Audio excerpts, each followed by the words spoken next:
Ate Pia, ikaw nga, kumusta ka na? Ayos lang naman. Oh, kumusta ka na rin? Ang ganda mo ngayon ah. Ayos lang ako. Kailan ka pa dumating? Kanina lang. Kasama mo ba ang asawa mo? Hindi, may trabaho kasi siya eh. Sana magtagal ka dito, marami ka na kasing utang sa amin eh. Gusto ko naman namin makakwentuhan. Baka 3 araw lang ako. May trabaho din kasi ako eh. Dumalaw lang talaga ako. Gusto mo bang makita si Lola Juana? Oo naman. Isa nga siya sa dahilan kung bakit ako umuwi dito. Balita ko, ikaw daw ang nag-aalaga sa kanya. Ako nga ang nag-aalaga sa kanya. Wala kasi ang may gusto eh, siguro dahil may kasungitan siya. Hindi pa siya nagtataray eh, sinasamahan ko na siya. Sa lahat kasi ng apo ni Lola Juana, ako lang ang hindi niya sinusungitan. Lagi siyang malambing makipag-usap sa akin. Marami ang nagsasabi na ako ang paborito niya. Totoo naman yon, katunayan nga niyan, lagi kanyang bukang bibig. Oo, sabi ko na sa'yo eh. Nabanggit nga niya sa akin na ako ang gusto niyang mag-alaga sa kanya. Kaya lang eh, imposible naman yun. Alangan naman na sa kanya lang umikot ang mundo ko. Sigurado na matutuwa si Lola Juana kapag nakita ka. Baka nga bigla siyang lumakas at bumangon sa higaan niya. Tamang-tama, ganitong oras sigising na siya. Kung ikaw ang nag-aalaga kay Lola, anong ginagawa mo dito sa labas? Kasama naman ni na Lola Juana si tatay, sumaglit lang ako kay Tio Arnel. Akala ko, pinabayaan mo na si Lola mag-isa eh. Gising o tulog siya, hindi ko siya iniiwang mag-isa. Alam mo naman ang kasibihan dito sa atin kapag may sakit at nakaratay na sa higaan. Naku, sa tagal ko na sa city, namulat na ang mga mata ko sa lahat ng bagay. Hindi lahat ng nakalakihan nating pananakot ng bata tayo eh, totoo. Kanya-kanya naman tayo ng paniniwala eh, nirerespeto ko ang sayo. Matandang dalaga si Lola Juana na kapatid ng lola ko na nanay ng tatay ko. Ayon sa kwento ni Itay noon, sadya daw masungit ang tiyahin niya kaya walang nagtangkang manligaw rito. Hanggang malipasan na nga ng panahon. Bukod tanging si Lola Juana na lang ang buhay sa kanilang 8 magkakapatid. Sa kabila ng katandaan, mas pinili pa rin niya na mamuhay ng mag-isa sa lumang villa na kinatatakutan sa lugar namin. Marami kasing kwento ang mga taga rito na hindi naman mapatunayan. Tay, nandito po si Ate Pia. Kanina lang po siya dumating. Kumusta po kayo, Chong? Sinamahan ko naman sa loob ng kwarto si Ate Pia. Lumapit siya kay Lola Juana na halos butot balat na lang sa higaan. Nakatingin naman si Lola sa kanya na parang kinikilala siya. Pia, ikaw nga ba yan? Ako nga po, Lola. Kumusta po kayo? Sa awa ng Diyos buhay pa rin. Yun nga lang matagal na ako nakaratay sa higaan na ito. Kaya lang ako nakakalabas kapag magpapaaraw ako at nakaupo sa wheelchair. Nakakatuwa naman po at tuwid pa rin kayong magsalita. Sa kabila ng ganyan po ang kalagayan ninyo. Nagpapasalamat ako at naisipan mo kong dalawin dito. Baka ito na ang huli nating pagkikita Huwag niyo pong sabihin yan. Maraming beses pa po tayo magkikita. Ay, magtilang anghel ka sana. Oo nga pala, si Monica ang nag-aalaga sa akin. Babait at masipag ang pinsan mo. Mabuti naman po at nakasundo ninyo si Monica. Oo naman. Magtatagal ka ba rito sa atin, ha? 3 araw lang po ako nandito sa atin. Sa makalawa po aalis na rin ako. Akala ko makakasama pa kita ng matagal-tagal Pasensya na po kayo, Lola ha. Babawi na lang po ako sa inyo sa ibang araw. May pangako pa po ako na aalagaan ko kayo. Tutuparin ko pa po yun. Ayos lang kung hindi mo na matutupad. Naiintindihan ko naman na abala ka na sa bago mong buhay. Masaya na ako na makita ka, Apo. May dala nga po pala akong pasalubong sa inyo.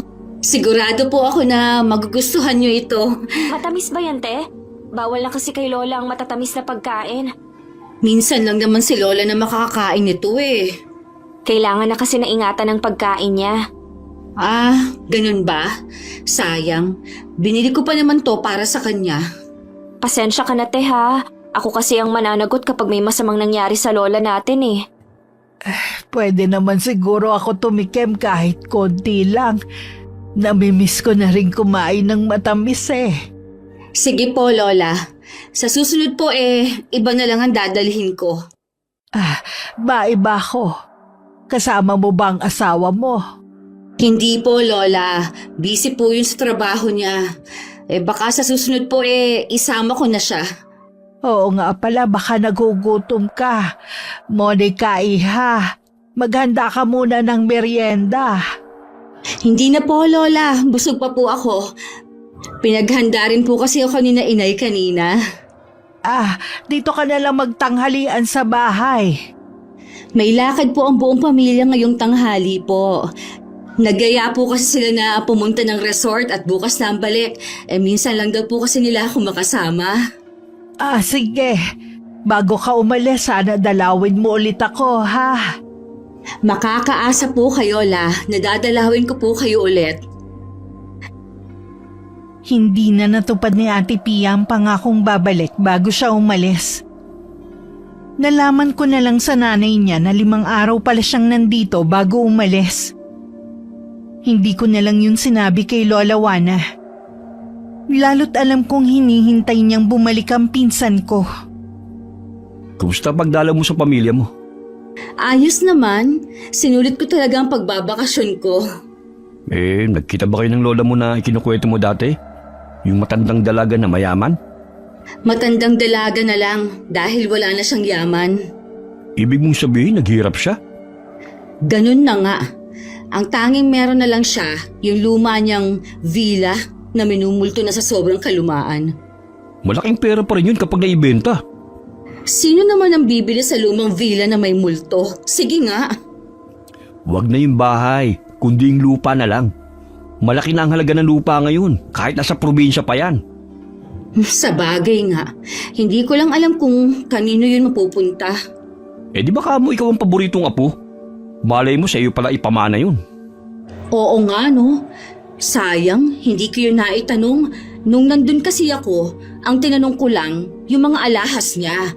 Meron kasi siya sinabi na kwintas na ibibigay sa akin. Lagi niya yung suot noon. Hindi na nga lang niya nasagot dahil inaantok na. Alam ko si ganyang matatanda, kapag sinabi nila, tinutupad nila yun. Kaya sigurado na sa'yo din mapupunta yun.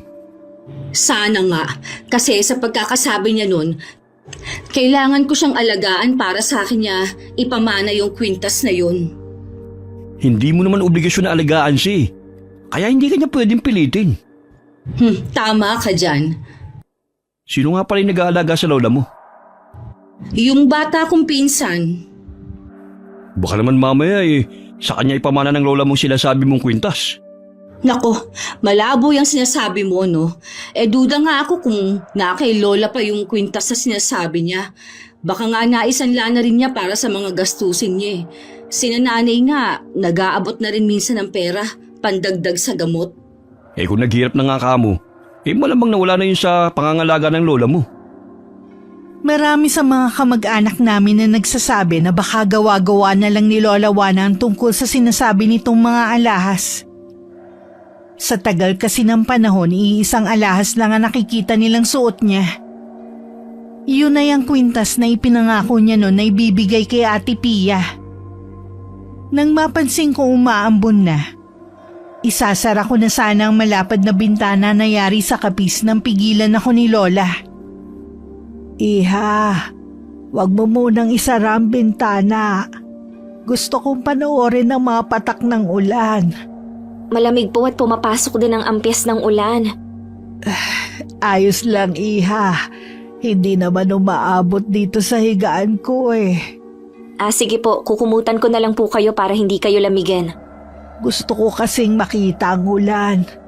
Baka kasi ito na ang huling sandali na masisilayan ko Si Lola talaga. Kung ano-ano naman ang sinasabi nyo, marami pa pong ulan at pagsikat ng araw ang masisilayan nyo. Matagal na ang pamamalagi ko sa mundong ibabaw. Marami na akong mga kapamilya na nakita kong nawala at mga okasyon na nagdaan. Hindi na siguro masama kung darating na rin ang huling sandali ko. Alam ko po na nahihirapan na kayo. Kaya lang po ang hirap tanggapin na mawawala na kayo. Alam ko na iilan lang naman ang maglulok sa oras na mawala ako. Salamat sa inyo ng tatay mo na tunay ang malasakit sa akin. Pasensya ka na, iha, kung wala akong may pamamana sa iyo, ha? Mahal po namin kayo ni tatay. Hindi po mahalaga kung meron kayong maiiwan sa amin. Mas mahalaga po na nagastos niyo ang pera sa pagpapagamot niyo at sa iba pang kailangan niyo. Salamat sa iyo, Apo, sa ilang taon na pag-aalaga mo sa akin. Alam ko na marami kang gustong gawin.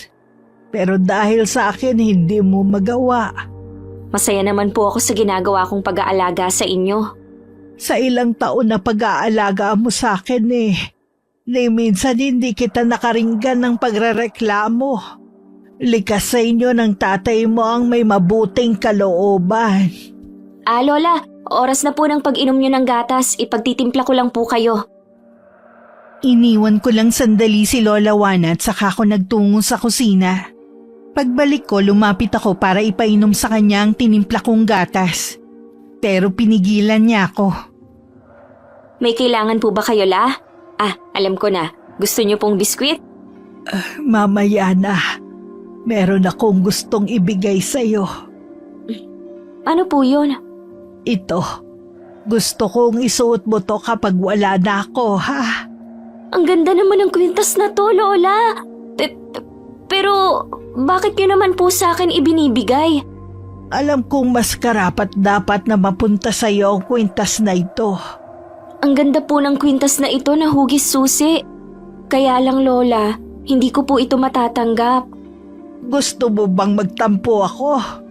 Hindi naman po, Lola. Kaya lang tingin ko po dito mahal . Hindi naman po ako sinanay ng mga magulang ko sa material na bagay. Pamana ko yan sa iyo. At pasasalamat na rin sa walang sawang pag-aalaga mo sa akin. Kasi, Lola Juana. Huwag ka nang mahiya. Sa ayaw at sa gusto mo, sa iyo na yan. Meron pa akong ipamamana sa iyo. Nasa silong nitong bahay. Iingatan ko po ito, Lola Juana. Alam ko, Apo. Ibigay mo na sa akin ang gatas ko. Ito na po ang gatas nyo. Pagkatapos ng araw na yun, napapansin kong hindi na masyadong natutulog sa gabi si Lola Juana. Malimit lang siyang nakatingin sa kawalan. Tuwing tinatanong ko siya, puro iling lang ang sinasagot niya sa akin. Sa araw naman tulog manok na lang din siya. Humina na rin siyang kumain at hindi na gaanong nagsasalita. Sinabi ko naman yun kay tatay. Kapag gumanda na ang panahon, ilabas natin siya para maarawan naman. Ilang linggo na kasi siyang laging nasa kwarto lang niya. Sige po, baka po namimiss na rin niya ang labas nitong bahay. Sasabihan ko na rin ang mga kamag-anak natin tungkol sa ikinikilos ni Tia Juana. Baka kasi ilang araw na lang mamaalam na siya. Mabuti na rin na alam nila ang kalagayan ng matanda. Ngayon pa nga lang po ang bigat na sa dibdib na isipin na mawawala na si Lola Juana. Alam ko na napalapit na sa iyo ang lola mo at ganun din siya sa iyo. Ngayon pa lang kailangan mo nang maging matatag kapag dumating ang araw na yon. Kung pwede nga lang napigilan ang pag-usad ng mga araw. Alam ko na ilang araw ka ng puyat. Matulog ka muna at ako na ang bahalang magbantay kay Tia Juana. Ayoko po na iwan si Lola, Tay. Kaya ko naman pong magbantay . Gigisingin na lang kita kapag may nangyari. Mahirap kung ikaw naman ang magkasakit dahil sa puyat. Gising ba ang lola mo? Kakatulog lang po nung iwan ko. Lumabas lang po ako para lagyan ng tubig ang pitsil niya. Kung nagugutom ka, kumain ka muna dyan. Pupuntahan ko muna ang lola mo, ha? Sige po, Tay. Marahan pang tinapik ni Itay ang balikat ko bago tumalikod at tumakbang papunta sa kwarto ni Lola Juana. Nadatnan niyang gising na si Lola. At sumilay naman ang ngiti sa tuyot na labi nito nang makita si Itay na palapit. Akala ko po natutulog kayo. Kumusta na po kayo? Ayos lang naman ang pakiramdam ko ngayon. Kahit hindi ako masyadong makatulog. Si Monica. Pinapagpahinga ko po muna. Ako po muna ang magbabantay sa inyo. May bumabagabag po ba sa inyo kaya hindi kayo makatulog? Ay, malimit kong makita sa lahat ng sulok ng bahay na to ang namayapa naming magulang. Alam ko na pahiwatig na yun, na malapit na akong mawala. Baka po nananaginip lang kayo na nakikita nyo sila. Matagal na rin naman akong handa kung sakali. Nagtataka nga ako kung bakit ang mga mas bata ko pang mga kapatid ang nauna sa akin mamatay. Kayo naman po walang iniindang sakit maliban sa buto ninyo. Na ang dahilan naman po dahil sa kasipagan ninyo noong araw. Sa bagay nga, tsaka maingat din ako sa kinakain ko Chang, gusto nyo po bang papuntahin ko dito ang mga apo ninyo? Pwede naman, kung hindi abala ang tingin nila sa akin. Hindi naman po. Kaya lang po siguro hindi sila makadalaw dahil abala sa kani-kanilang gawain. Tsaka panatag sila na may kasama kayo rito. Huwag mo na silang pagtakpan, Mario. Wala na silang pakialam sa akin dahil wala na akong pakinabang. Baka nga kapag nalaman nila na nakasangla pa itong bahay sa bangko, baka ni piso hindi na sila magbigay. Kaya lang naman sila nagbibigay dahil akala nila may makukuha pa sila sa akin. Kahit po ganoon sila sa inyo, nandito naman po kami ng pamilya ko. Lalo na po si Monica. Hindi po namin kayo pababayaan. Kaya nga labis ako nagpapasalamat sa inyo. Mabuti ang pagpapalaki mo sa mga anak mo. Nakilala ko rin naman ang dalawa mong pang anak. Katulad ni Monica, mababait din sila. Mabuti po nakikipagkwentuhan na ulit kayo. Nito po kasing mga nagdaang araw, kapansin-pansin ang pananahimik nyo. Ay, napapagod na rin kasi ako Pero ngayon para akong binigyan muli ng panibagong lakas. Kung napapagod at inaantok na po kayo, magpahinga na po muna kayo. Babantayan ko po kayo. Sige, nasabi ko na rin naman sa iyo mga gusto kong sabihin Buong magdamag na hindi natulog si Itay. Panay din ang sulyap niya sa dibdib ni Lola Juana. Nakakahinga naman siya ng maluwag tuwing nakikita niya na humihinga pa si Lola. Kinabukasan pinuntahan niya ang mga kamag-anak namin na nasa malapit lang naman. Pero bigo siyang makumbinse ang mga to na dalawin ng matanda. Ipinaliwanag din niya na baka nagbibilang na lang ng oras bago mamaalam si Lola Juana. Pero lahat sila may kanya-kanyang dahilan. Kahit naging masungit si Lola Juana sa kanila noon, sana naisip nila na nakatulong din naman sa kanila ang matanda. Mahirap pilitin ng mga taong hindi marunong tumanaw ng utang na loob. Sana naisip nila na huling pabor na nilang gagawin ito kay Lola. Alam ko gusto rin silang makita ng Lola. Sana magbago ang isip nila at isang tabi muna ang mga ginagawa nila. Kaya ng apo. At sana bigyan pa ng mahabang buhay ang Lola. Gusto ko pa po siyang makasama. Ganon din naman ako. Kaya lang nakikita ko na kay Chang na pagod na rin siya. Ang hirap lang po kasing tanggapin na malapit na siyang mawala sa piling natin. Ganoon talaga. Lahat naman tayo doon papunta. Ika nga nila, paunahan lang. Maganda na nga po ang panahon, Tay. Baka pwede na natin ilabas si Lola Juana. Baka maisip niya na masarap mabuhay at bigla siyang lumakas. Kapag nagising na siya dadalhin ko dito ang wheelchair niya.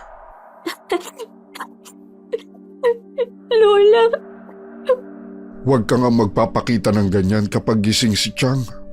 Hindi ko po magpigilan Habang lumilipas ang mga araw, natatakot ako na baka dumating na yung huling sandali ni Lola.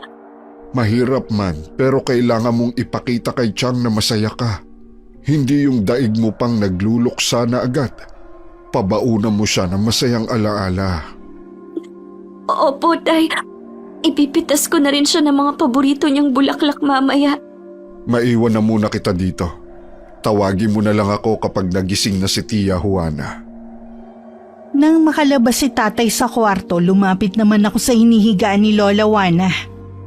At hinalikan ko siya sa noo. Lingid sa amin ni Itay kanina pagising si Lola at narinig niya lahat ng pinag-usapan namin. Hindi lang niya idinidilat ang mga mata. Dahil nasisilaw siya sa liwanag. Ilang sandali pa ay minulat na rin niya ang mga mata niya. Tinanong ko siya kung gusto niyang lumabas. Tumango naman siya sa akin. Maya-maya tinawag ko si Itay at tinulungan na niya akong mailagay sa wheelchair si Lola. Tingnan niyo po itong mga alaga ninyong bulaklak. Ang titingkad ng kulay. Iba po talaga kapag nadidiligan ng tubig ulan. Oo nga, Apo. Ang gaganda nila. Dahil sa pag-aalaga niyo ng Itay mo kaya gumanda sila ng ganyan. Kaya niyo po ba ang init ng araw? Oo, Iha. Halos hindi ko nga maramdaman ang init sa balat ko eh. Chang, huwag po muna kayong magsalita. Baka mapagod kayo. Kanina pa kasi kayo nagsasalita. Hayaan mo lang ako, Mario. Darating naman ang araw na hindi na ninyo ako maririnig magsalita. Gusto niyo na po bang pumasok sa loob ng bahay? Hindi, Iha. Gusto ko munang manatili rito. Gusto kong pagmasdan ang buong paligid at ang mga taong dumaraan. Nandito lang po kami ni Tatay. Magsabi lang po kayo kung may kailangan kayo.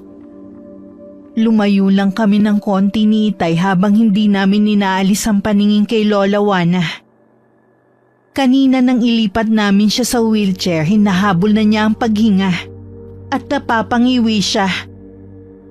Nakakaramdam din ako ng kakaibang kirot sa dibdib ko ng mga sandaling yun. Mabuti na rin na nailabas natin siya. Palagay ko, ibinuhos na niya ang natitira niyang lakas ngayon. Kahit nangihina na siya, kitang-kita pa rin ang kislap ng kasiyahan sa mga mata niya. Hindi rin mabura-bura ang ngiti niya sa labi. Alam ko, masaya siyang lilisan. Habang nag-uusap kami ni Itay, bigla na lang lumaylay ang kanang kamay ni Lola Juana. Nagkatinginan pa kami bago nilapitan si Lola. Matiwasay siyang nakapikit habang mingiti pa rin sa labi. Agad siyang pinulsuhan ni Itay. Ilang sandali pa malungkot na tumingin sa akin si Itay sabay iling. Hindi ko na napigilan ng pagluha na nauwi sa pagtangis. Lola! Lola Juana!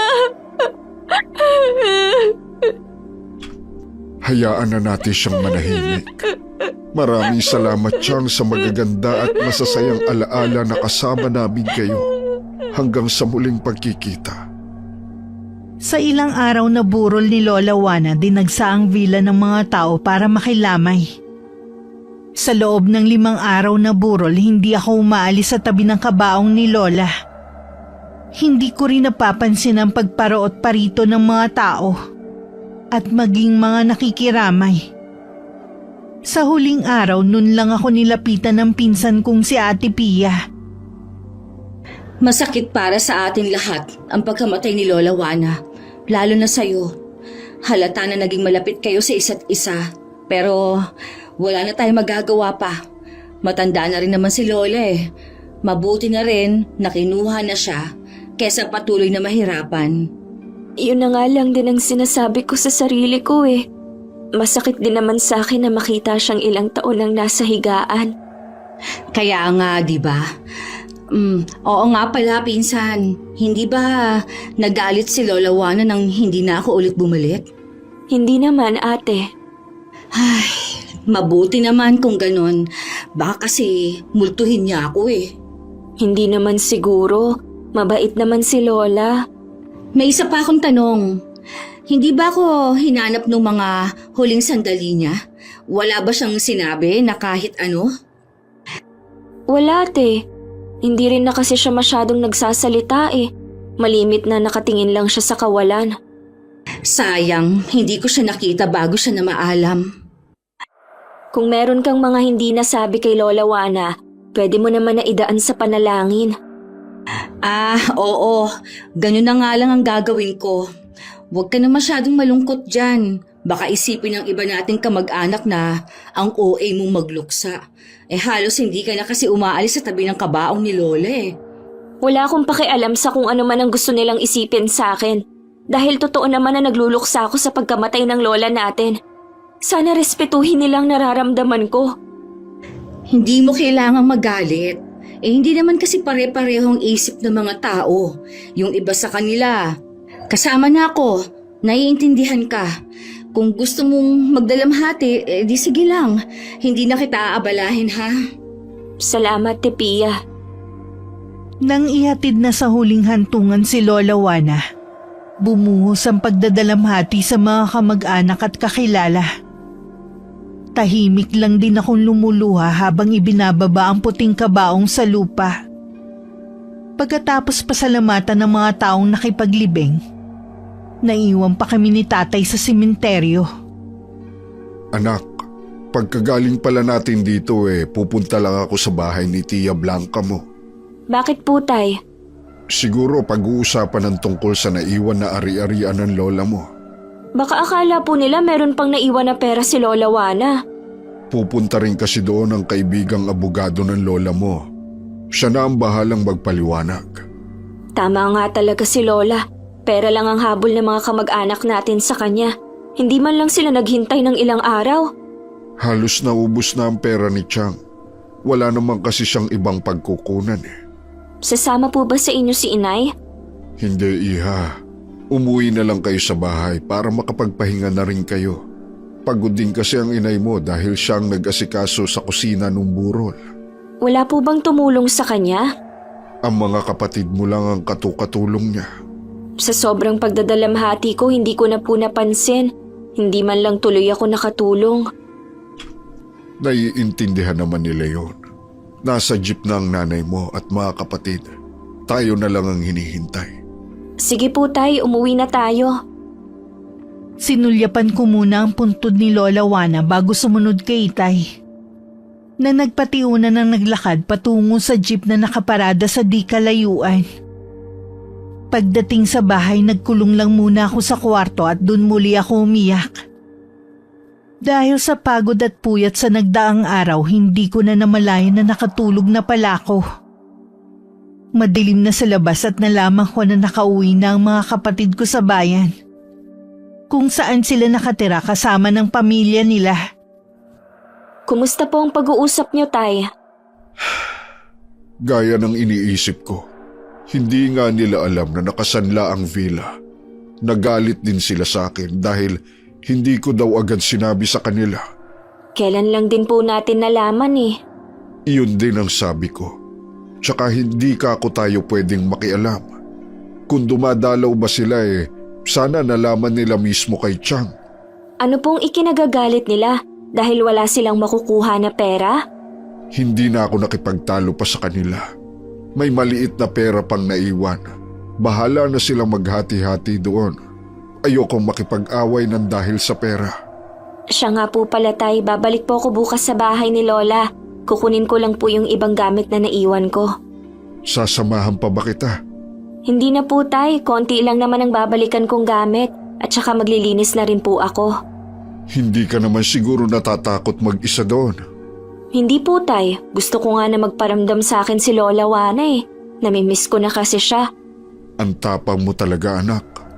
Ikaw ang pinakamalakas sa loob sa inyong magpipinsan. Wala naman po kasing dapat katakutan kundi ang mga taong may masamang balak.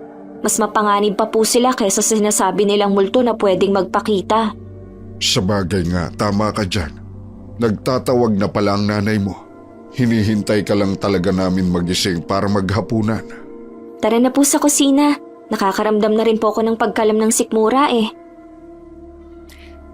Kinabukasan, maaga kaming umalis ni Itay.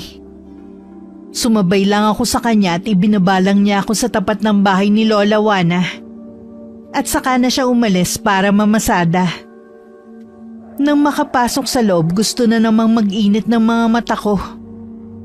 Huminga na lang ako ng malalim para maibsan ang nararamdaman kong paninikip ng dibdib. Inumpisahan ko ng maglinis at hinuli ko ang kwarto ni Lola nang maalala ko ang binigay niyang kwintas. Oo nga pala, sa silong daw ng bahay. Ano kayang meron doon? Kinapa ko sa leeg ko ang kwintas at saka pumunta sa silong ng bahay. Nasa tagal nang hindi nalilinisan, puro sapot na ng mga gagamba. Mga lumang gamit lang naman ang naroon. At isang maliit na kahon. Binuksan ko yun gamit ang susi ko at nabuksan naman. Wala naman naroon kundi mga lumang sulat at isang maliit na libro. Wala namang kakaibang bagay ang naroon. Nagpasya ako na iuwi na lang yun sa bahay. Isinama ko na lang yun sa mga gamit ko na iuwi ko. Monica, anong ginagawa mo dito? Ha? Ikaw pala, Tepiya. Naglinis lang ako ng bahay at saka kinuha ko ang mga gamit kong naiwan. Nasa labas kasi kami ng asawa ko nang maaninag namin na may tao dito kaya kami pumasok.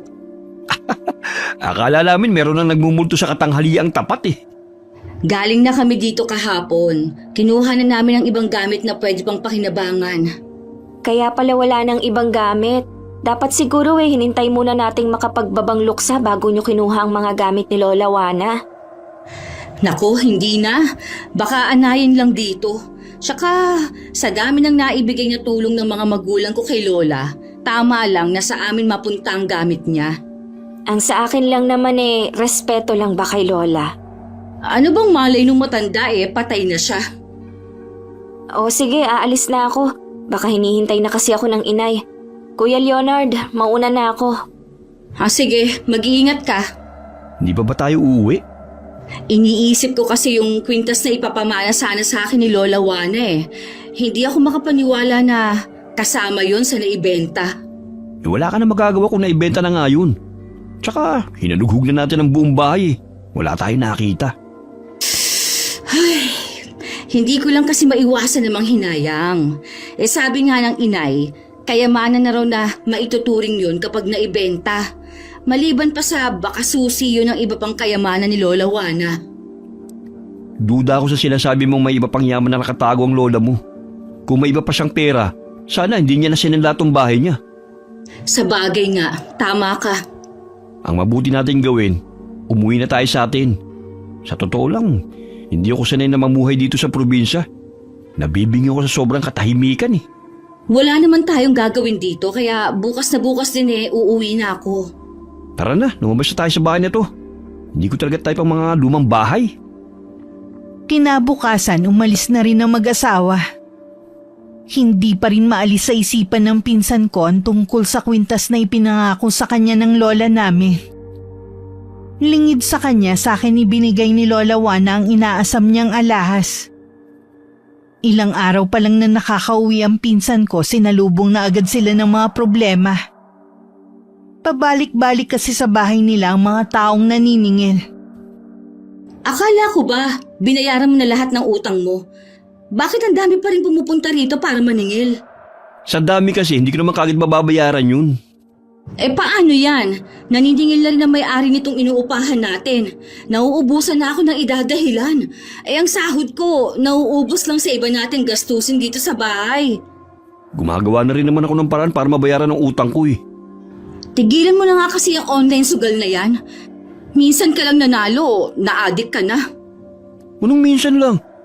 Ilang beses akong nanalo. Kada mananalo ko, nakikinabang ka rin naman Mas marami pa rin na natatalo sa'yo, kaya mabuti pa rin na tumigil ka na.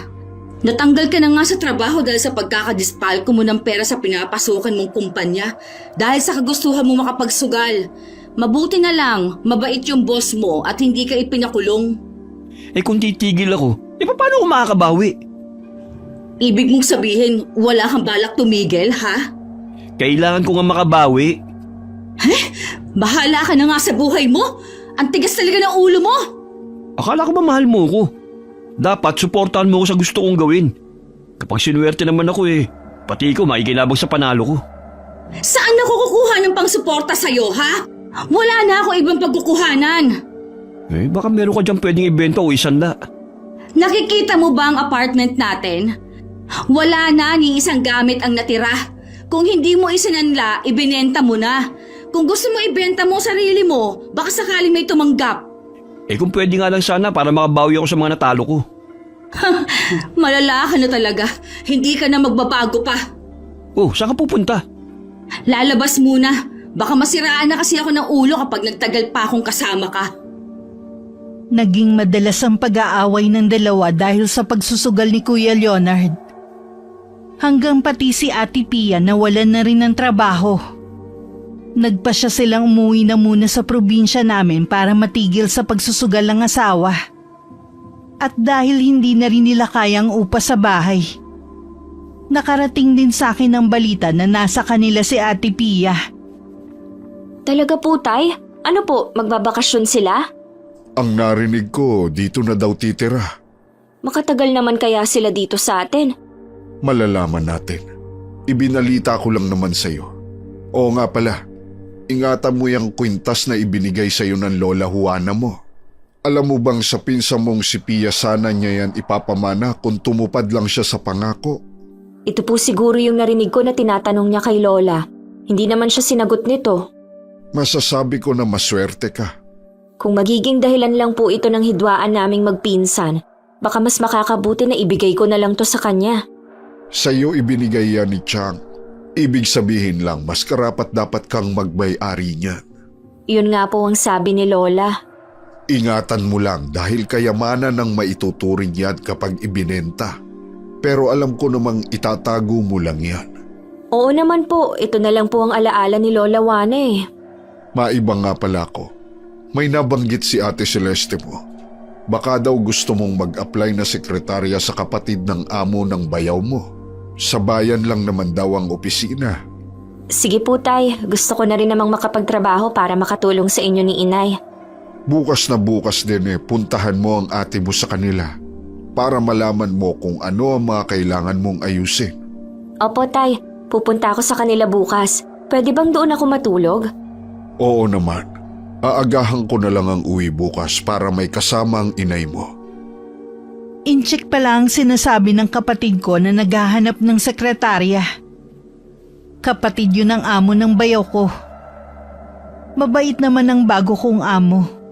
At nakakatulong din ang pagiging abala ko para makalimutan ko kahit sandali ang pagkawala ni Lola Juana.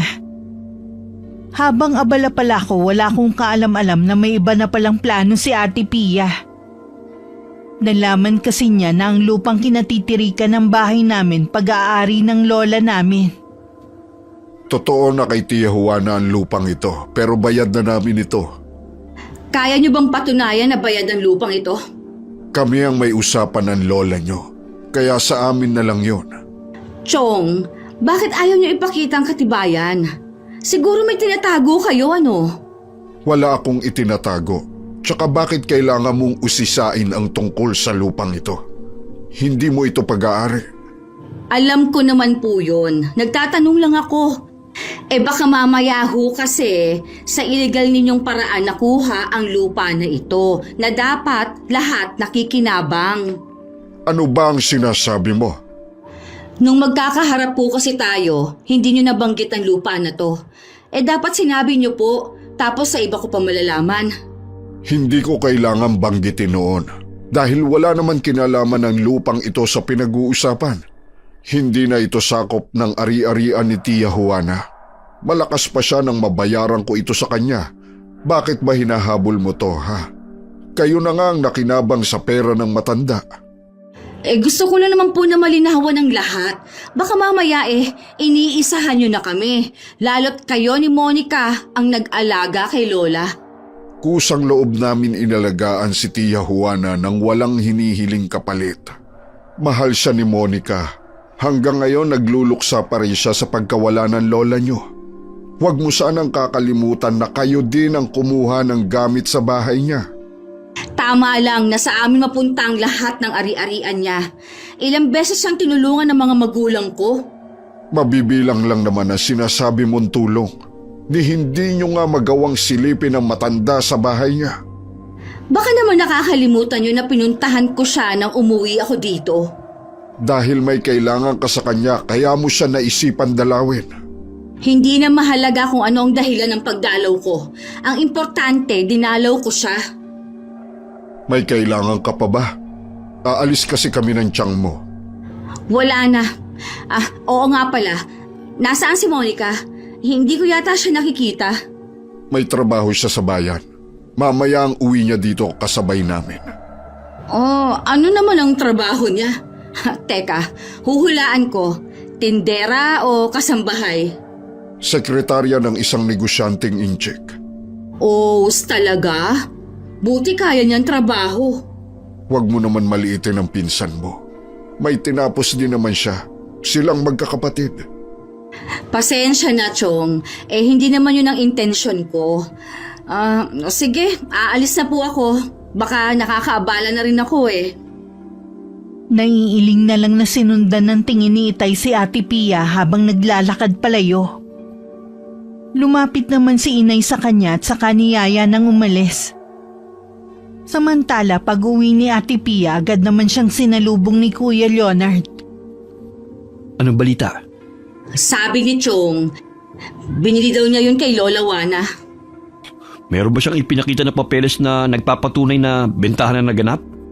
Hindi niya ipinakita. Sila daw ni Lola ang magkausap. Malamang wala siyang maipakita sa'yo. Dahil hindi totoo na ibinenta sa kanila yun. Hindi ko nga mapilit eh. Parang nagmumukha pa akong swapang. Humingi ka kaya ng tulong sa mga magulang mo. Ayaw nila makialam. Sinisilip na kasi sila ng ibang kamag-anak tungkol sa pera na sinolo namin. Yun na lang kasi ang pag-asa natin para magkapera eh. Hindi ako makakatagal na tumira dito. Ako rin naman. Kaya nga gumagawa ako ng paraan eh. Paano kung may maipakita silang katibayan na sa kanila yung lupa? Magpakita muna sila. Kapag wala, pwede siguro tayong kumonsulta sa isang abogado kung anong magandang gawin. Sayang nga yung kwintas. Kung hindi sana naisama yun sa mga naibenta noon, nalutas na sana ang problema natin ngayon. Baka naman nabanggit yun kay Monica. Nagkausap ba kayo ng pinsan mo? Asensado na ang babaeng yun. Nagtatrabaho bilang sekretarya ng isang negosyanteng incheck. Talaga? Akala ko hanggang kasambahay lang siya. Nagulat nga rin ako eh. Ibang klase rin. Mula sa pagiging caregiver, naging sekretarya. Baka maungusan ka ng pinsan mo ha? Pupunta nga ulit ako sa kanila sa linggo. Baka matsyempuhan ko siya sa kanila eh. Magtatanong din ako kung may alam pa siya na pwede kong pasukan na trabaho. Sabihin mo na mag-resign na lang sa trabaho niya at ikaw ang papalit. Pwede rin naman. Sigurado naman na mas magaling ako sa kanya sa trabaho. Nabanggit naman sa akin ni Itay ang pagpunta ni Ate Pia sa bahay at ang tungkol sa napag-usapan nila. Kaya nang dumalaw ulit siya, hindi na ako nagtaka. Baka tungkol na naman sa lupa ang ipinunta niya. Wala pa sina Itay at Inay. Nangunguha kasi sila ng mga kamoting kahoy. Okay lang. Hindi naman sila ang sinadya ko eh. Nabanggit nga ni Itay na galing ka dito nung isang araw. Oo. Meron lang akong tinanong. Huwag mo sana kaming pag-isipan ng masama. Nakuha namin ang lupa na ito sa malinis na paraan. Malakas pa noon ang pangangatawan ni Lola Wana. Kaya siguro naisipan niyang ibenta sa amin dahil nangangailangan na siya noon ng pera. Wala naman akong iniisip na masama. Gusto ko lang makita ang kasulatan at ang titulo. Huwag mo sanang kakalimutan na apo ka lang. Wala kang karapatan na questionin ang tungkol sa pagkakabili ng lupa namin. Pasensya ka na kung sa tingin mo nasobrahan ako sa pakikialam. Ayos lang. Huwag na lang natin yan pag-usapan pa. Mabuti pa nga. Baka mamaya mag-away pa tayo eh. Siya nga pala, totoo bang dito na kayo titira sa atin? Paano ang trabaho niyo ni Kuya Leonard? Oo. Nagsawa na kasi kami sa city kaya gusto naman naming mabagong buhay namin. Baka may alam kang trabaho na pwede sa akin. Balita ko, maganda ang trabaho mo. Nirekomenda lang kasi ako ng ate ko. Kapag may alam ako na pwede mong pasukan, sasabihan kita. Gusto ko sana yung katulad sa trabaho mo eh. Ha? Sige. Kapag may nabalitaan ako, sa ngayon ayaw ko munang mangako. Nako, ngayon pa lang, nagpapasalamat na ako sa Ang kwintas mo! Ah, ito ba? Oo, yung nasa leeg mo. Saan yan galing? Ibinigay ito sa akin ni Lola Juana. Sigurado ka ba na ibinigay niya yan sa'yo? Oo naman. Yang kwintas kasi na yan ang ipinangako niya sa akin. Matagal ko na yung hinahanap Nasa'yo lang pala. Ibigay mo sa akin. Akin to! Sakto naman na dumating na ang mga magulang ko. At naabutan nilang pilit kinukuha ni Ate Pia sa leg ko ang kwintas na bigay ni Lola Juana. Sabay pa kaming napatingin sa may pinto ni Ate Pia. Ano ang nangyayari dito? Tay, kasi po... Magnanakaw itong anak mo! Dahan-dahan ka sa pananalita mo. Baka nakakalimutan mo kung nasaan bahay ka. Wala akong pakialam kung bahay niyo to! Itong anak mo ang pagsabihan mo, isa siyang magnanakaw! Sige nga, ipaliwanag mo kung paano siya naging magnanakaw. Hayan ang katibayan Dapat sa akin ang kwintas sa suot niya Ipinangako yan sa akin ni Lola Juana na ibibigay balang araw. Kaya pala, hindi ko makita-kita. Inangkin mo ng babae ka! Ang tanong ko sa iyo, Pia, kung tinupad mo ba ang hiling sa iyo ng lola ninyo? Ha? Anong hiling?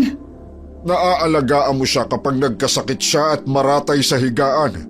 Mabibilang nga lang sa daliri na dinalaw mo siya. Naiintindihan naman ni Lola ang dahilan ko. Tsaka, ang issue nga dito, inangkin ng babaeng yan ang para sa akin. Kusa yan ibinigay ng lola niyo sa kanya bilang pagtanaw ng utang na loob sa pag-aalaga sa kanya. Hindi ako naniniwala. Ibigay mo yan sa akin, Monica, kung ayaw mong ipapulis kita. Sige, gawin mo para masampal ka ng katotohanan. Tignan natin kung sinong masasampal ng katotohanan dito. Umalis ka na bago pa dumapo ang kamay ko sa'yo. Kung hindi mo pa nararanasan na disiplinahin ang mga magulang mo, ako ang gagawa doon sa'yo. Babalik ako ulit para kunin kung ano ang para sa akin. Nagkatinginan na lang kami ng mga magulang ko nang makaalis si Ate Pia.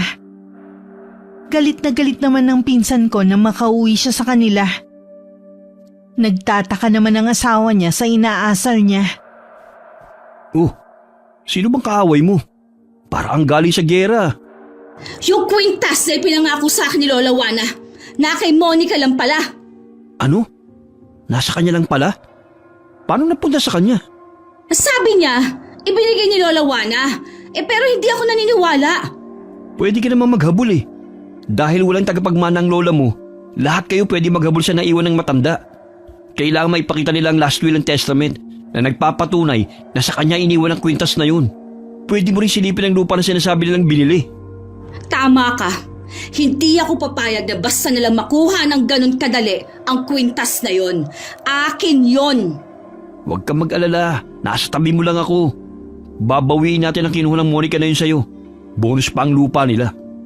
Mabuti na lang nandyan ka. Dahil hindi ko alam ang gagawin ko sa ganitong pagkakataon. Suwapang din pala ang pinsan mo at ang pamilya niya Oo naman. Hindi porket maamo mukha niya, wala na siyang itinatagong sama ng ugali. Mali sila ng taong binabangga. Pagsisisihan nilang ginawa nilang to. Naghihirap tayo, samantalang sila nagpapakasaya sa nakuha nila sa lola mo. Buong maghapon na kung wala sa sarili. Iniisip ko pa rin ang mga sinabi ni Ate Pia. Kulang na lang maglabas siya ng apoy sa mga mata sa matinding galit kanina. Wala sa loob na napahawak ako sa kwintas na ibinigay sa akin ni Lola Juana. Huwag mo nang intindihin ang pinsan mo. Para lang naman siyang latang walang laman. Kahit magsampa pa siya ng reklamo, wala siyang habol. Isang malaking pagkakamali na tinanggap ko ang kwintas na to kay Lola Juana. Naging dahilan patuloy ng away namin ni Ate Pia. Makinig ka sa akin. Hindi pa man nararatay si Tia Juana sa higaan. Meron na siyang ipinagawa na last will and testament tungkol sa maiiwan niyang ari-arian. Yang kwintas na yan, talagang para sa iyo yan. Nabanggit yan ng abogado, pero dahil abala sila sa perang naiwan ng matanda, hindi na nila inintindi ang iba pang sinasabi. Iyon ang ipapakita natin sa pinsan mo para tumigil na siya sa paghahabol niya. Paano po yung lupa? Para matigil na rin sila sa pagdududa sa atin. Ipapakita ko na rin ang titulo at iba pang mga papeles na nabili ang lupang ito nung malakas pa ang lola mo. Hindi ako makapaniwala na ganun ang ugali ni Ate Pia.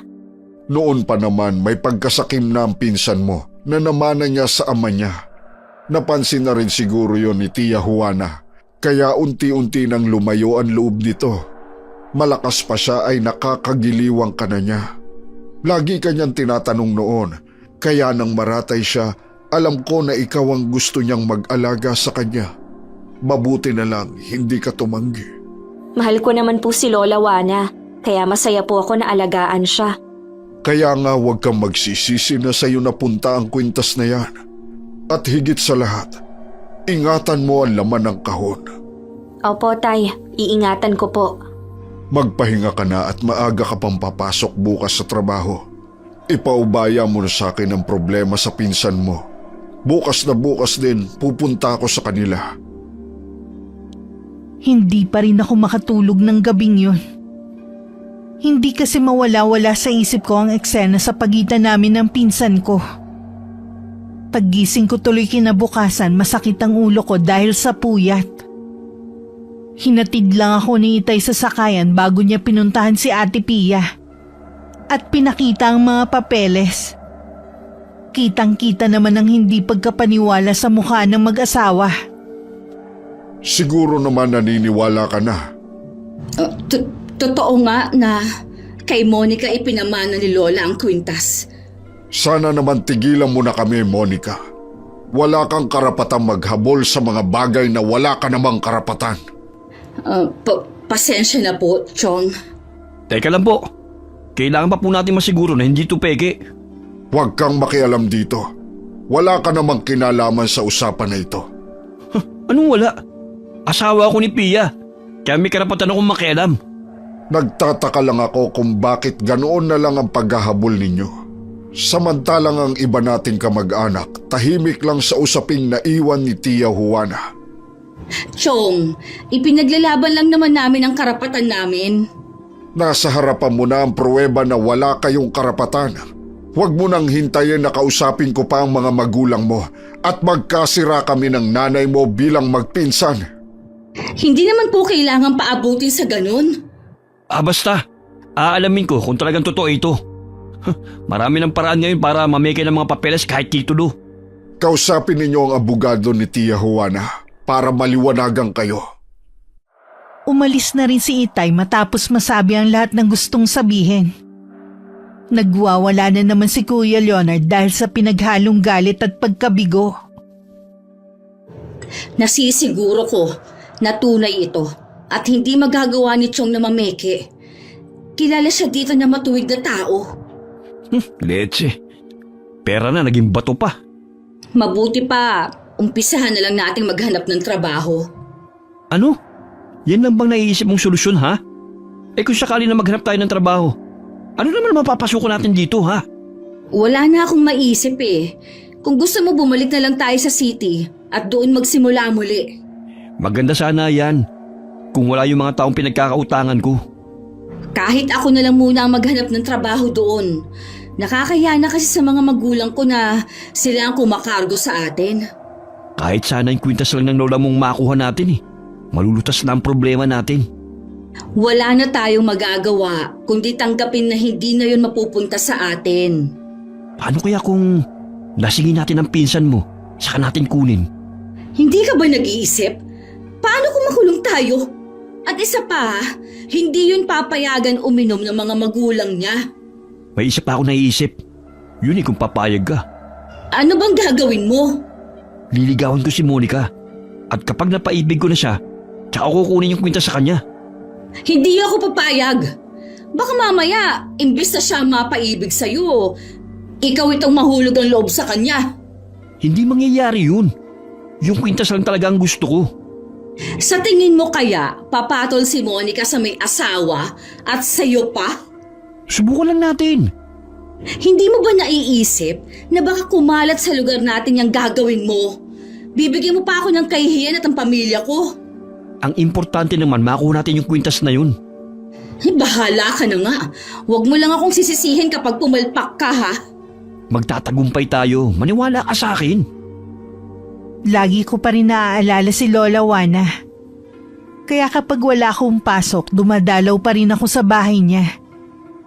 Yun nga lang hindi na ako pwedeng pumasok sa loob.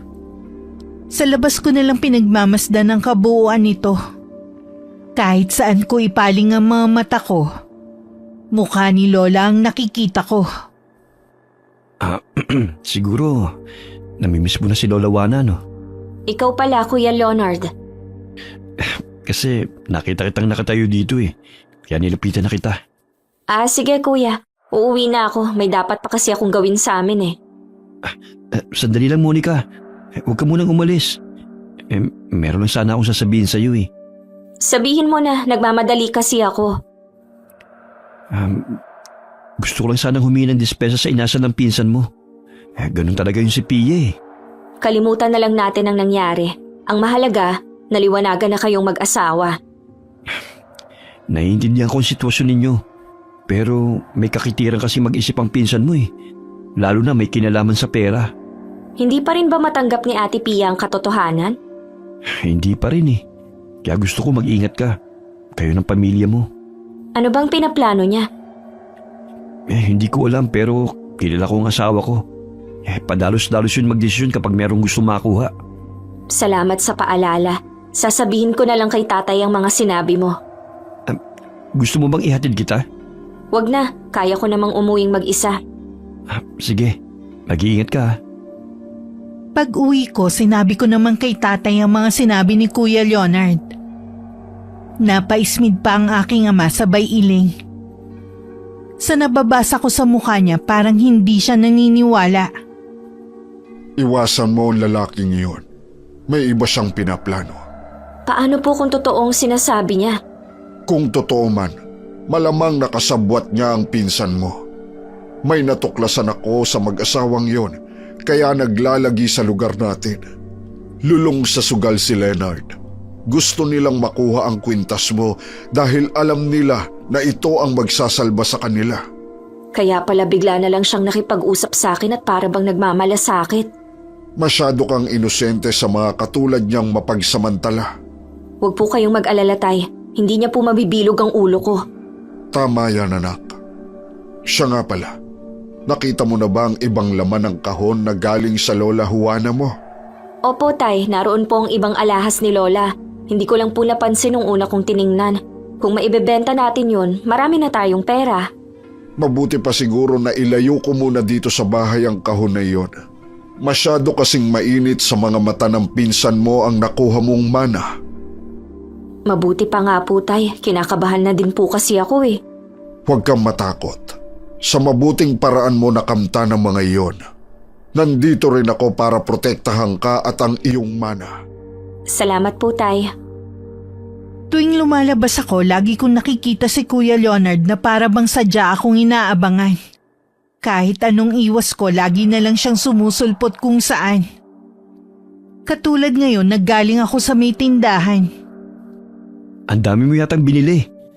Tulungan na kita. Hindi na. Kaya ko na to. Sasabay na lang kita sa paglalakad pa uwi sa inyo. May asawa ka na. Hindi ka ba natatakot na makita ka nila na kasama ako? Ano na lang ang sasabihin ni Ate Pia kapag nakarating sa kanya? Wala naman akong pakialam kahit makarating pa sa kanya eh. Ang totoo niyan, nagkakalabuhan na kami ngayon dahil sa ugali niya. Sa tingin mo maniniwala ako sa'yo? Tingin mo ba sa akin isang probinsyanang tanga? Ano bang sinasabi mo dyan? Alam ko na may plano kayo ni Ate Pia. Kung ako sa'yo, wag mo nang ituloy baka magsisi ka lang. Wag mo nang tangkaing itangge. Alam mo naman pala eh. Mabuti pang ibalik mo na lang ang kinuha mo sa kanya. Wala akong natatandaan na may kinuha ako sa kanya. Masyado lang kasi kayong sakim kaya gusto nyo lahat na lang sa inyo. Hindi pagiging sakim ang tawag doon. Ipinaglalaban lang niya kung ano ang karapatan niya. Anong karapatan? Malinaw naman na sa akin ipinamana ng lola ang kwintas niya at hindi sa asawa mo. Tanggapin nyo na lang ng maluwag sa loob ninyo. Mga peke lang naman ang pinakita ng tatay mo eh. Gagawin ko ang lahat para mapatunayan yun. Bahala ka kung anong gusto mong gawin. Huwag mo na akong abangan at sundan kung saan kung ayaw mong ipablatter kita sa barangay. Kahit hindi ako lumingon, alam kong nakasunod sa akin ang galit na tingin ni Kuya Leonard. Sa isang iglap na wala nang natitira kong respeto sa kanya. Hindi rin ako makapaniwalang may mga taong sukdulan ng kasakiman sa katawan. Umuwi na lang si Kuya Leonard sa kanila at naabutan niyang may kausap sa cellphone ng asawa. Hinayaan niya lang munang matapos ang pinsan ko sa pakikipag-usap bago nagtanong. Sinong kausap mo? Yung abogado ni Lola Juana. Nalaman ko na hindi lang pala kwintas ang napunta kay Monica, kundi lahat ng alahas ng lola namin. Nagtiis siya para lang hindi yun mabenta at maibigay sa pinsan ko. Malas naman! Siguro kung inalagaan ko siya, sa akin yun mapupunta eh. Hindi sa pinsan ko. Bakit ba kasi hindi ko naisip yun noon? Wala na tayong magagawa. Nakaraan na yun. Hindi ko rin alam kung paano makukuha yun kay Monica. Akala ko ba may plano ka? Palpak din. Alam ng pinsan mo na may iba tayong plano sa kanya. Matalino rin ang babaeng yun. Pero mas gugustuhin ko na rin na hindi rin niya pakinabangan ang mana niya. May pinaplano ka ba? Wala pa sa ngayon. Mabuti pa, tulungan mo ako mag-isip. Maganda sana ang una kong plano eh. Masyado kong minalit ang pinsan mo. Akala ko kaya ko siyang utuin. Mabuti na rin siguro na hindi natuloy ang balak mo. Baka dahil sa selos, baka kung ano lang ang magawa ko sa kanya, no? E di lalong nasira ang mga plano natin. Gusto ko pa rin makaganti sa pinsan mo. Hindi ko na gusto ng sinabi niya na mga sakim tayo. Sinabi ni Monica yun? Oo, sinabi niya. Sa mismong mukha ko. Porke na pamanahan lang. Lumaki naman ang ulo niya. Humanda sa akin ang babaeng yun.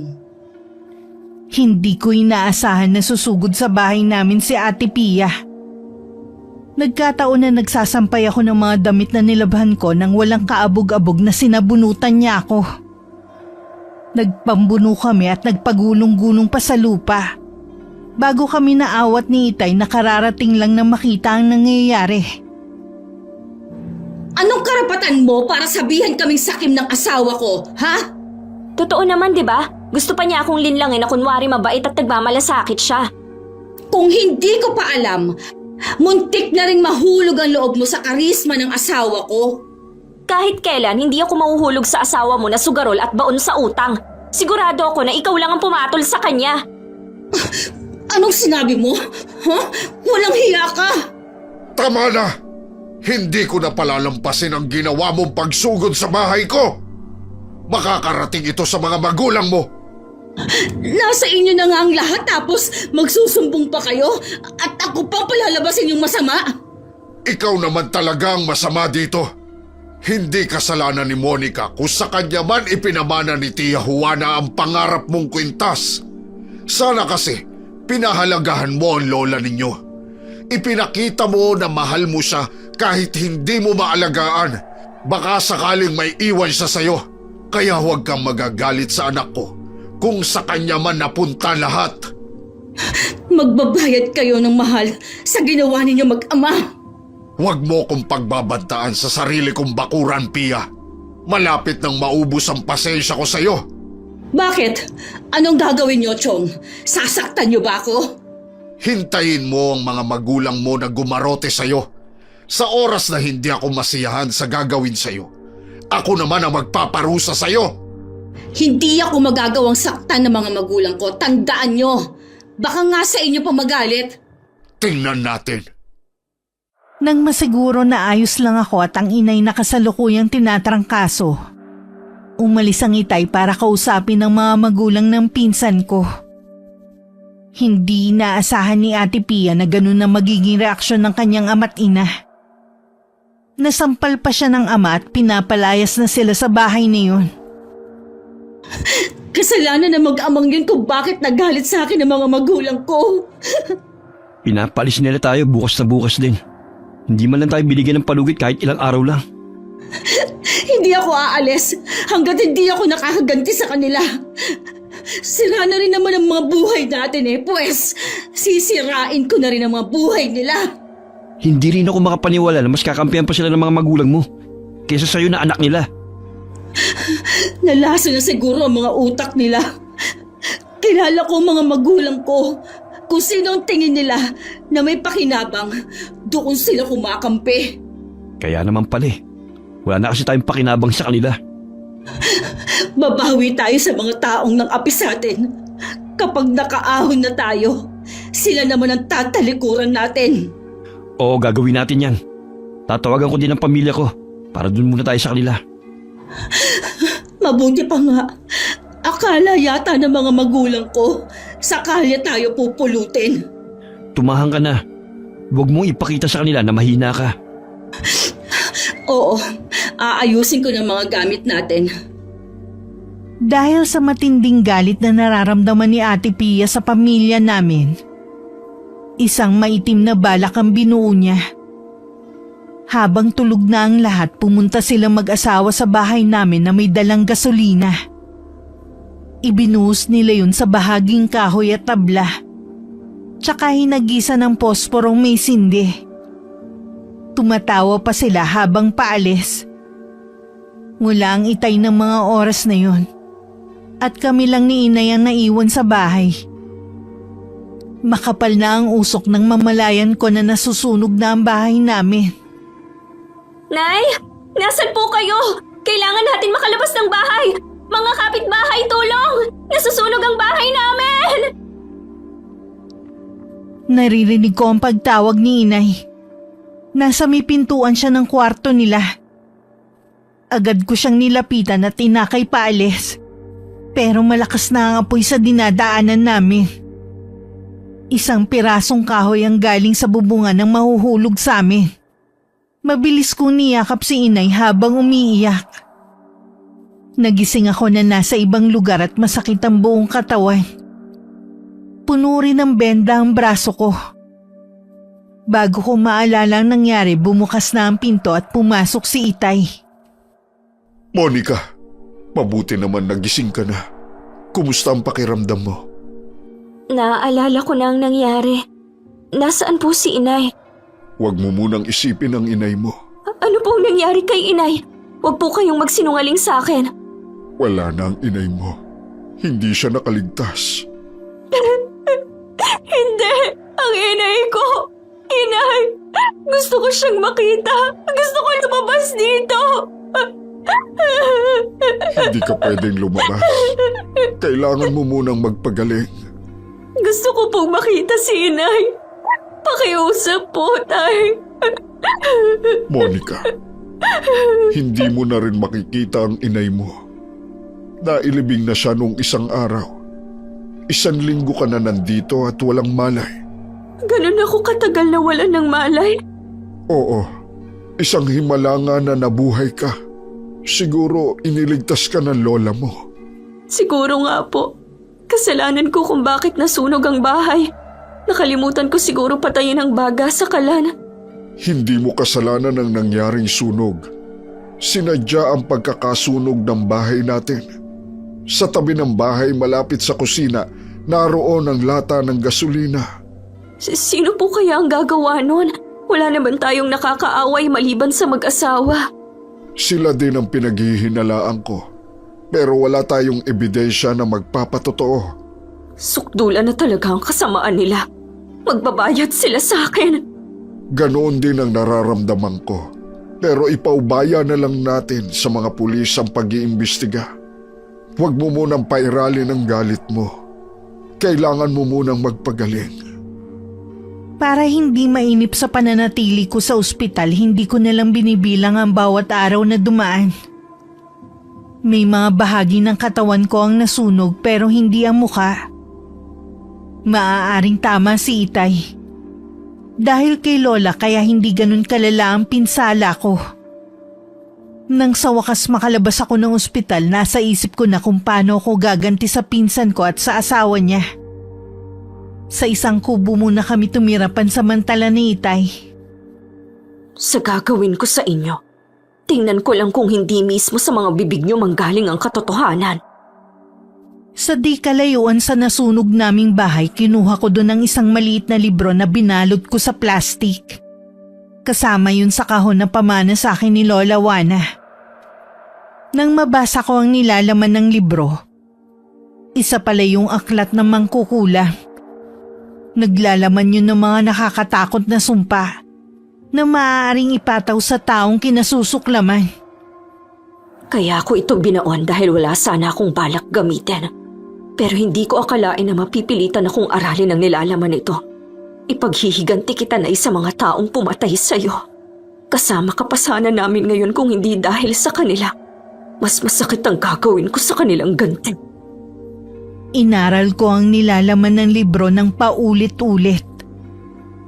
Nakabisado ko na ang mga salitang Latin na nakasulat dito. Pero hindi ko naman alam ang kahulugan. Ang pinili kong sumpa ay binase ko na lang sa mga nakaguhit na larawan dito. Nang alam ko nang handa na ako sa aking gagawin, naghintay na lang ako ng tamang pagkakataon para maisagawa ko ang balak. Hanggang kailan ka ba magbumukmok dito? Gusto ng ate mo, doon ka muna sa kanila. Ayoko po, Tay. Mas gusto kong dito lang ako. Nag-aalala na kasi kami sa'yo ng mga kapatid mo. Lagi ka na lang nagkukulong dito sa kwarto mo. Kung nag-aalala po kayo na baka meron akong gawin, hindi ko po naiisip yun. Mas gusto ko pa rin pong mabuhay. Mabuti naman. At sa iyo na rin ang galing yan. Hindi na ako mag-aalala na maiwan ka dito mag-isa. Tay? Sina Ate Pia ba't ang asawa niya ay umalis na? Umalis sandali pero bumalik din. Wala na yatang mapuntahan. Masensya ka na anak. Malabo pa ang kaso ng inay mo. Ganun naman po talaga. Mabagal ang hustisya para sa mga katulad natin. Lagi ko rin naman ipinagdarasal na sana maging malinaw ang lahat. Huwag po kayong malungkot. Magbibigyan din po ng hustisya ang pagkamatay ng inay sa ibang paraan. Tinaon ko na kabilugan ng buwan nang magsagawa ko ng orasyon. Paulit-ulit ko lang binigkas ang mga salitang Latin sa libro. Habang isinasagawa ko yun, wala naman ako nararamdamang kakaiba. Inakala kong walang bisa ang ginagawa ko kaya itinigil ko na muna. Bukas ko na lang uulitin. Lingid sa akin ang orasyon na ginawa ko tumalab sa mga taong nais kong paghigantihan. Sumisigaw nun si Ate Pia habang nakasiksik sa isang sulok. Pia? Pia? Bakit ka nandito? Leonard? Nakita ko siya. Sinong nakita mo? Si Lola Juana. Nanalisik ang mga mata niya habang nakatingin siya sa akin. Nandiyan siya kanina. Nakalutang sa hangin. Panaginip lang yun. Bumalik na tayo sa higaan natin. Maniwala ka sa akin. Si Lola talagang nakita ko.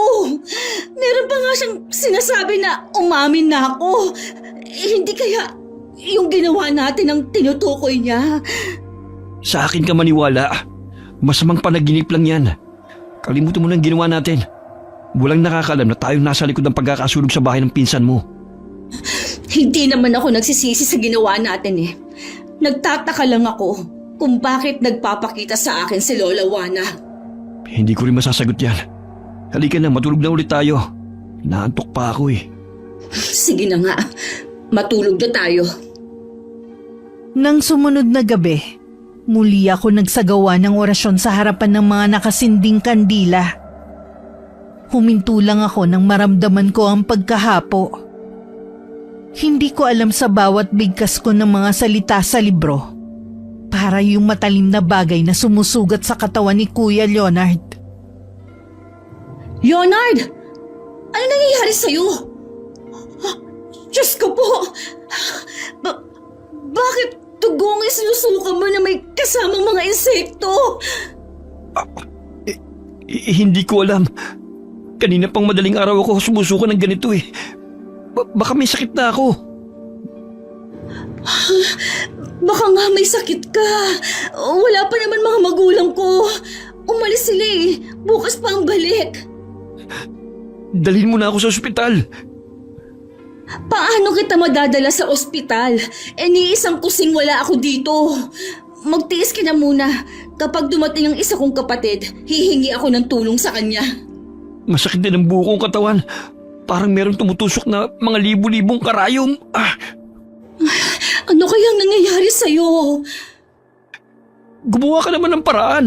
Huwag mo naman ako hayaan na maghirap ng ganito. Oo, dyan ka muna ha. Hihingi ako ng tulong sa mga kamag-anak namin dito. May nagmagandang loob na tulungan si Ate Pia para madala sa ospital ang asawa. Pero pinauwi din sila. Wala namang kasing nakitang sakit sa lalaki. Pero sa paningin ng pinsan ko, malala ang kalagayan ng asawa. Hindi ko maintindihan yung mga doktor na tumingin sa'yo. Magbabayad naman tayo eh. Pero bakit ayaw ka nilang gamutin? Hindi ako doktor, pero unang tingin ko pa lang sa'yo, alam ko nang malala na ang sakit mo. Nakita mo naman siguro ang resulta. Wala silang makitang diferensya sa akin. Maghahanap tayo ng ibang ospital na pwedeng tumanggap sa'yo. Yung ospital na tumanggi sa'yo, sasampahan ko sila ng kaso. Huwag mo nang palalain ang sitwasyon. Baka nga hindi lang nila makita ang tunay kong sakit. Naiinis pa ako. Dahil pakiramdam ko, pinagtatawanan nila ako nang sabihin ko na may kasamang mga insekto at maliliit na uod na suka mo. Yung tingin nila sa akin para bang nababaliw na ako. Mahirap naman talagang ipaliwanag ang nangyayari sa akin eh. Baka may alam ang mga magulang mo kung paano ako matutulungan. Kanina ko pa nga sila tinatawagan eh, pero hindi sila sumasagot. Baka busy sila dahil okasyon ang pinuntahan nila. Susubukan ko na humingi ulit ng tulong sa mga kamag-anak namin. Sana mali ang iniisip ko sa totoo kong sakit. Ano bang iniisip mo na sakit mo? Baka merong kumukulam sa akin. May naalala kasi ako nung bata pa ako. Yung naging kapitbahay namin noon. Parang ganitong naging sakit niya eh. Hindi matukoy ng doktor ang tunay na karamdaman. Hanggang lumala at nang makahanap sila ng albularyo, hindi na rin maisalba ang buhay niya. Sino naman ang kukulam sa'yo? Wala naman akong alam na merong mangkukulam dito sa lugar namin. Baka inutos na mag-ama. Imposible yung sinasabi mo. Hindi nga makapatay ng langaw ang mga yun eh. Kita mo nga, ipinasa Diyos na lang yung nangyari kay Chang. Tsaka walang dahilan para gawin nila yon. Baka nalaman na nila na tayong sumunog sa bahay nila. Di sana isinumbong na tayo sa pulis. Wala na kasi ako maisip na pwedeng gumawa nito eh. Baka naman yung mga pinagkakautangan mo. Dahil hindi ka nila masingil, ipinakulam ka na lang nila. Iba talaga ang kutubo sa mag-amang yan. Mag-iingat ka rin. Baka yung nakikita mong si Lola Juana kagagawan din nila. Marami kasing klase ng kulam eh. Napaisip naman si Ate Pia sa mga sinabi ng asawa. Nang makatulog si Kuya Leonard, lumabas muna si Ate Pia ng bahay para humingi ng tulong. Dahil hindi niya maipaliwanag ang nangyayari sa asawa, napilitan na lang siyang sabihin na baka kinukulam ito. Meron namang naniwala, pero marami rin ang hindi. Nangako na lang din ng ilang kamag-anak namin na magtatanong-tanong kung sino ang may kakilalang albularyo. Ano pong balita? May sakit daw si Leonard at hindi basta sakit lang. May kumukulam daw dito. Kulam? May pinangihinalaan ba sila kung sinong may kagagawa ng pangungulam sa kanya? Sabi ng nanay ni Pia, hinala daw nila mga taong pinagkakautangan ng manugang. Umamin kasi ang pinsan mo na milyon palang utang ng asawa sa mga tao dahil sa online sugal. Kaya pala gano'n na lang ang kagustuhan nilang makuha ang pamana ni Lola sa akin. Kapag nakuha nga naman nila, di tapos na ang problema nila. Problema nila, gusto pa nila tayong idamay. Karma na po ang nangyayari sa kanila dahil sa ginawa nila kay inay. Hindi pa tayo nakasisiguro kung may kinalaman nga sila. Sigurado po ako na walang ibang gagawa nun kundi sila. Tinanong din nga ako ng tiyahin mo kung may alam akong albularyo. Baka sakali daw doon gumaling ang manugang niya. Hayaan nyo na lang po sila. Labas na tayo sa problema nila. Kamag-anak pa rin natin sila. Hindi ko na po itinuturing na kamag-anak si Ate Pia. Wala na po akong pakialam sa kanya. Sige po tay, may gagawin pa ako. Hindi ko na hinintay na makasagot si Itay.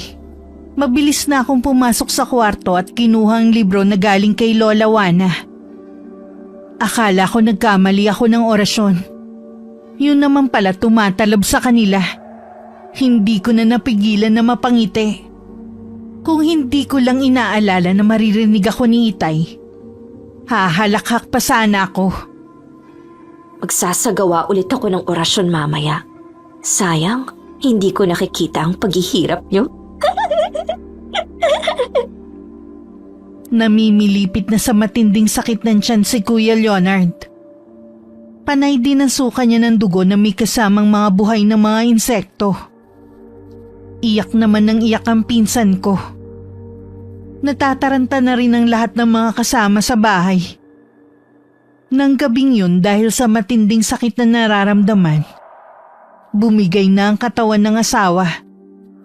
Naging lantang gulay na to. Hindi gumagalaw at hindi rin makausap. Leonard, magsalita ka. Kausapin mo ako.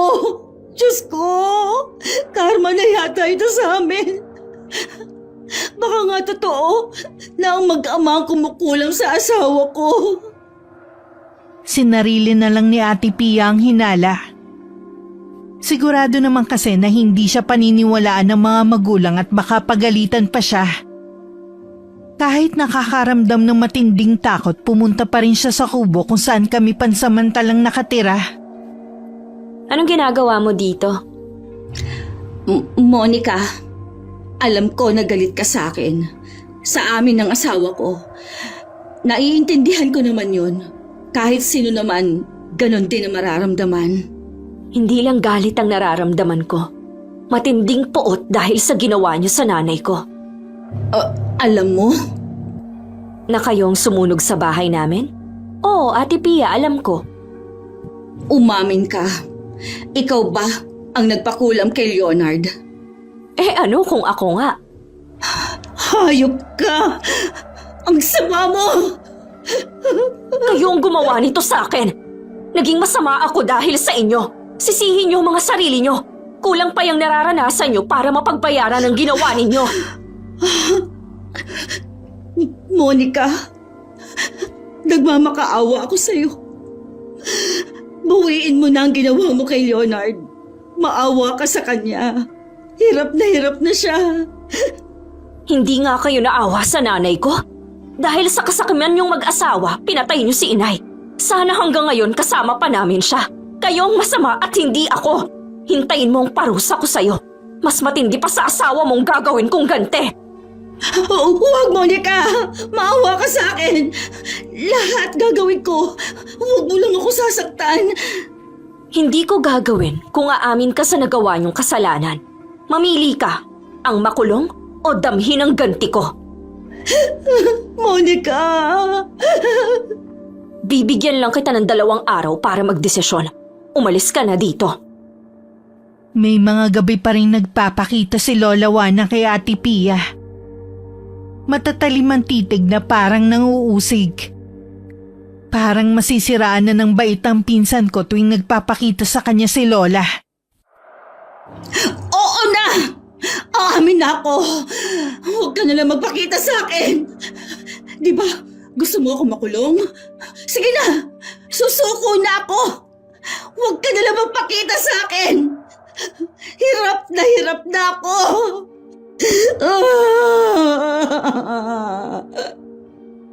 Kinabukasan kasama ang mga magulang, pumunta ng himpilan ng pulisya si Ate Pia para aminin ang krimen na nagawa.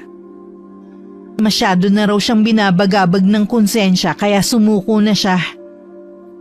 Nang araw na sumuko ang pinsan ko, tuluyan na rin na maalam ang kanyang asawa. Masaya naman si Itay. Dahil sa wakas nabigyan na rin ng hustisya ang pagkamatay ni inay. Ibinaon ko na ulit ang libro ni Lola Juana sa lupa. At nangako sa sarili na yun na ang una at huling beses kong gagamitin ang itim na karunungan sa librong yun. Wakas. Okay, shoutout po tayo. Shoutout kay Jenjen Amorespe from Pampanga. Hello kay Monica Galapin from Balubad, Marikina City. Hi kay Richie de la Peña, Lola Meli and Baby Primo from Bacolod City, Negros Occidental. Shoutout sa mga sewer ng Attic Clothing na sina Kuya Mario, Kuya Wigler, Jonas, Gerald, Edrain, Miko, Ate Veron, Grace, Aprilyn, Ruth, and Janet. Maraming salamat po sa pakikinig.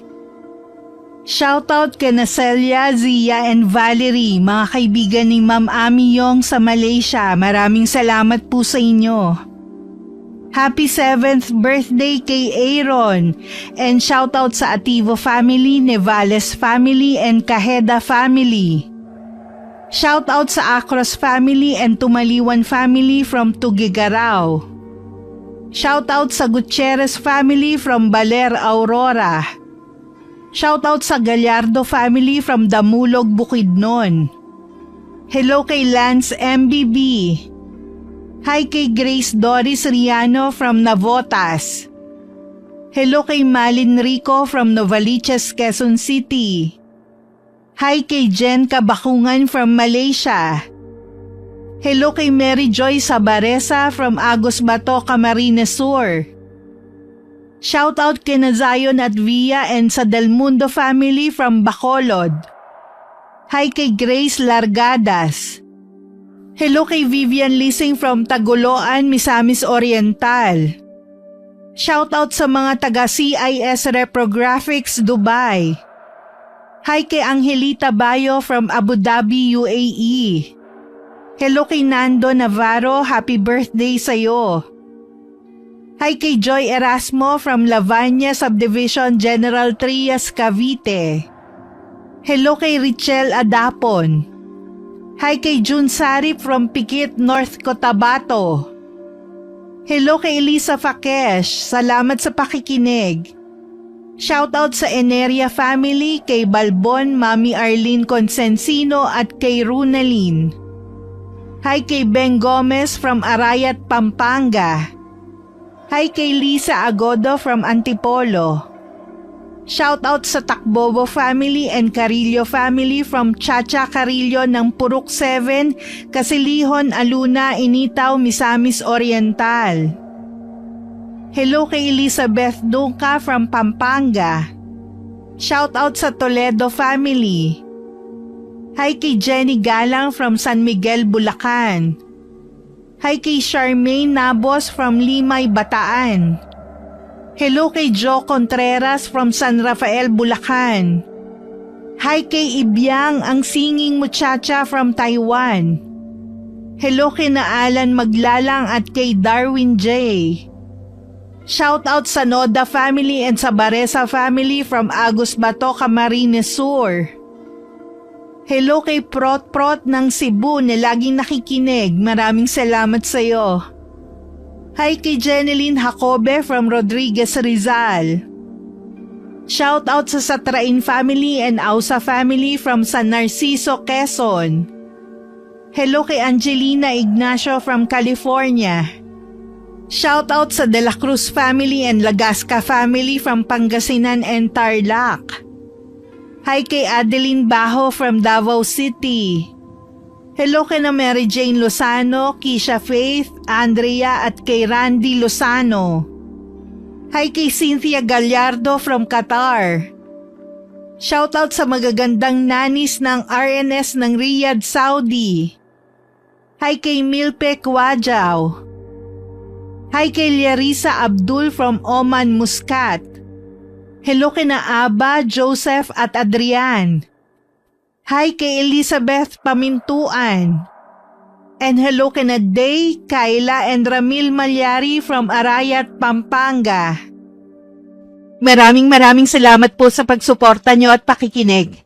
Hanggang sa susunod, ingat, God bless.